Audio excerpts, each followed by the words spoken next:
شادیاں کی سوائے حضرت عائشہ رضی اللہ تعالی عنہا کے اللہ کے پیغمبر صلی اللہ تعالی علیہ وسلم نے بیوہ عورتوں سے شادیاں کی تھیں، بیوہ عورتوں سے۔ حضرت عائشہ رضی اللہ تعالی عنہا ان سے نبی علیہ السلام نے نکاح فرمایا، کیوں؟ اس لیے فرمایا کہ رب تعالیٰ کی طرف سے حکم آیا تھا، انسان مرد آدمی جو ہے شریعت کے اندر یہ عورتوں کو تبلیغ نہیں کر سکتا، ان کی مجلس میں نہیں بیٹھ سکتا، نہیں اٹھ سکتا، یہ شریعت کا حکم ہے یا نہیں؟ عورتوں کی مجلس میں نہیں بیٹھ سکتا، ان کے ساتھ نہیں بیٹھ سکتا، لیٹ سکتا، کھا سکتا، یہ شریعت کا حکم ہے یا نہیں؟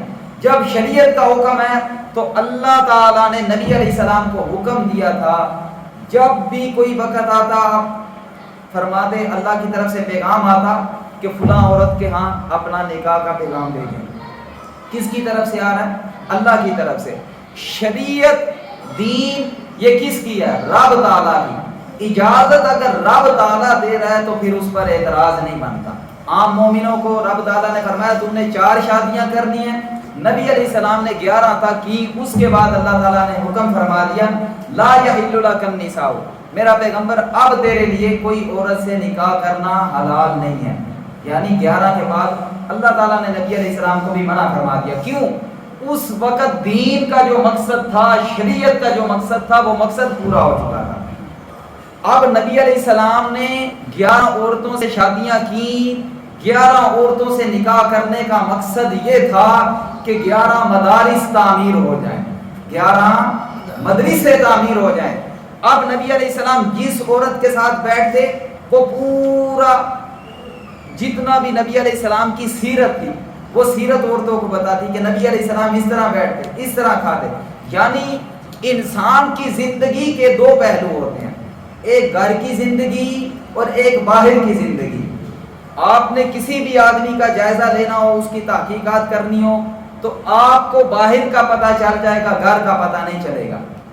اس لیے نبی علیہ السلام کا دین جو ہے یہ کامل و اکمل دین ہے، رب تعالیٰ نے اس دین کو قیامت تک رکھنا تھا، اس لیے نبی علیہ السلام کے لیے اللہ تعالیٰ نے زیادہ عورتوں کا انتخاب کیا، زیادہ عورتوں سے نبی علیہ السلام نے نکاح کیا تاکہ ہر عورت نبی علیہ السلام کی شریعت کو نوٹ کرتی جائے۔ نبی علیہ السلام یوں کرتے تھے، مسکراتے تھے، نبی علیہ السلام اس طرح بیٹھے، کھانا اس طرح کھاتے تھے، اس طرح آیا کرتے تھے۔ ساری تحقیقات عورتوں سے ملی تاکہ کل اگر کوئی مسئلہ پیش آ جائے، اللہ کے نبی صلی اللہ علیہ وسلم ساری زندگی قیامت تک ہمارے پاس رہنے والے نہیں تھے، اس لیے اللہ تعالیٰ نے یہ حکم دیا کہ عورتیں بھی شریعت کو نوٹ کرتی رہیں تاکہ کل کو کوئی مسئلہ پیش آ جائے تو یہ عورتیں مسئلے بتائیں۔ اسی لیے 2 عورتیں نبی علیہ السلام کی جو 2 بیویاں ہیں، ان کو رب تعالیٰ نے بہت زیادہ علم عطا فرمایا تھا۔ سیدہ کائنات امی عائشہ رضی اللہ تعالی عنہا یہ سب سے بڑی محدثہ ہیں، محدثہ یعنی سب سے زیادہ احادیث نوٹ کرنے والی، یہ تو اتنی پاکیزہ عورت ہے سیدہ کائنات امی عائشہ، ان کے بستر پر وحی اترا کرتی تھی، اتنی پاکیزہ عورت ہے۔ سب سے زیادہ احادیث نوٹ کرنے والی عورت سیدہ کائنات امی عائشہ رضی اللہ تعالی عنہا ہے۔ ان کا نکاح بھی نبی علیہ السلام کے ساتھ چھوٹی عمر میں ہوا تھا۔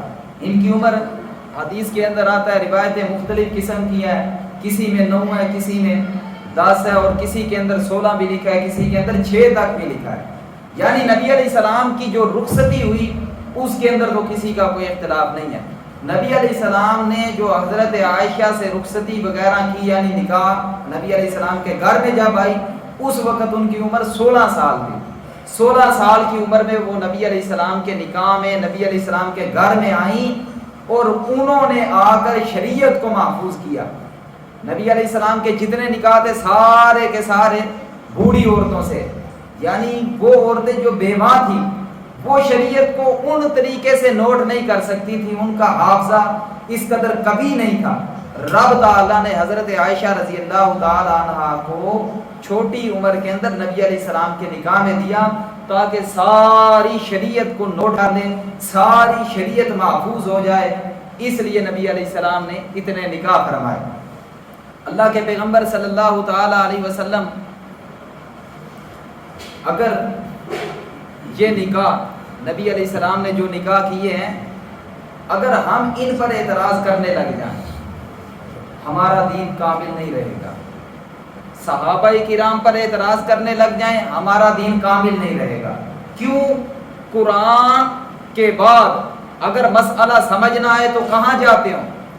احادیث کی طرف جاتے ہو نا. قرآن کے بعد اگر کوئی مسئلہ نہیں سمجھ آ رہا تو کس سے پوچھتے ہو؟ احادیث سے پوچھتے ہو. حدیثوں کے اندر تلاش کرتے ہو. حدیث سے نقل کرنے والا کون ہے؟ حدیثوں کو نوٹ کرنے والا کون ہے؟ صحابہ تھے، صحابیات تھیں. اگر ان کا انکار کرو گے، ان پر کوئی الزام لگاؤ گے، ان پر کوئی برے القابات لگاؤ گے، تمہارا دین محفوظ نہیں رہ سکتا، تمہارا دین کامل نہیں ہو سکتا. لوگ کہیں گے جب تمہاری احادیث نقل کرنے والے ہی اس نہیں ہیں نعوذ باللہ تو پھر تمہارا دین کامل کیسے ہوگا؟ تمہارا دین قیامت تک کیسے رہ سکتا ہے؟ اس طرح کے اعتراضات آئیں گے. اس لیے خدا تعالیٰ سے دعا ہے کہ رب تعالیٰ ہمیں ان غلط خیالات سے بچنے کی توفیق عنایت فرمائے. اور پھر آج کے دور کے اندر جتنے بھی اختلافات اٹھے ہوئے ہیں، جتنے بھی فسادات اٹھے ہوئے ہیں، رب تعالیٰ ان سے محفوظ رکھے اور ہمیں قرآن و سنت والی حقیقی زندگی عطا فرمائے. واخر دعوانا الحمد